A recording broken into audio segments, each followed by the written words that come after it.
साहेब, आपण पाहिलेलं आहे की नेहमी ह्या औद्योगिक कार्यक्रमामध्ये ह्या घटना आहेत त्या वारंवार घडत आहेत आणि इथे कुठेतरी दुर्लक्ष होताना दिसतंय. नेमकं काय प्रकार आज घडलेला आहे, काय प्रतिक्रिया व्यक्त करायला पाहिजे? एक बोईसरमध्ये जवळजवळ जवळजवळ एक 800 ते 900च्या आसपास केमिकल कंपनी आहे आणि या केमिकल कंपन्यामध्ये हजार्डस अतिसंवेदनशील अशा प्रकारच्या कंपन्या आहेत. आणि दुर्दैवाने या ठिकाणी मेडिली जी कंपनी आहे या कंपनीमध्ये 5 वाजता अचानक त्या ठिकाणी एक विशिष्ट प्रकारच्या वायूच्या त्या ठिकाणी त्या बायलरमध्ये त्या ठिकाणी त्याचा स्फोट झाला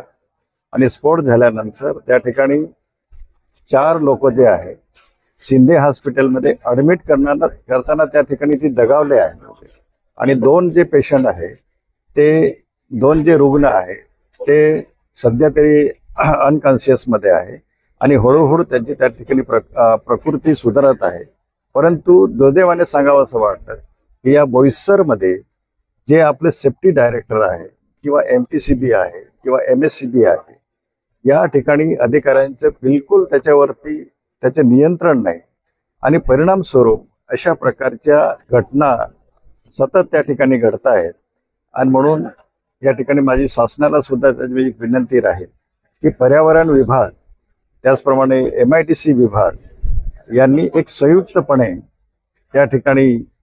त्या स्ट्रक्चर ऑडिट करून त्या कंपन्यांचे जे जुने जे काय मशिनरी आहे त्या ठिकाणी त्यांनी एक मॉडिफाय करून खऱ्या अर्थाने भविष्य काळात अशा प्रकारची घटना घडणार नाही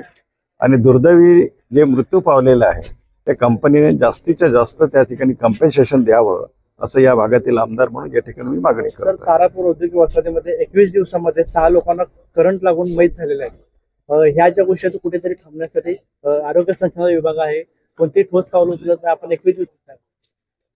नाही, खरं म्हणजे आता एक करंट लागून अशा प्रकारच्या दुर्घटना घडणं हे अत्यंत दुर्दैवी आहे. परंतु या जुनाट अशा प्रकारच्या वायरिंग आणि त्याचप्रमाणे ट्रान्सफॉर्मर आणि उघडे ट्रान्सफॉर्मर असल्यामुळे अशा प्रकारच्या घटना घडत आहेत आणि भविष्य काळामध्ये अशा घटना घडू नये म्हणून MSCBचे जे चीफ इंजिनियर आहेत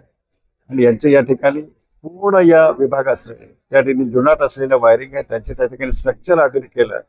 तर मला वाटतं हा जो अपघात आहे हा अपघात बऱ्यापैकी त्या ठिकाणी कमी करता येईल.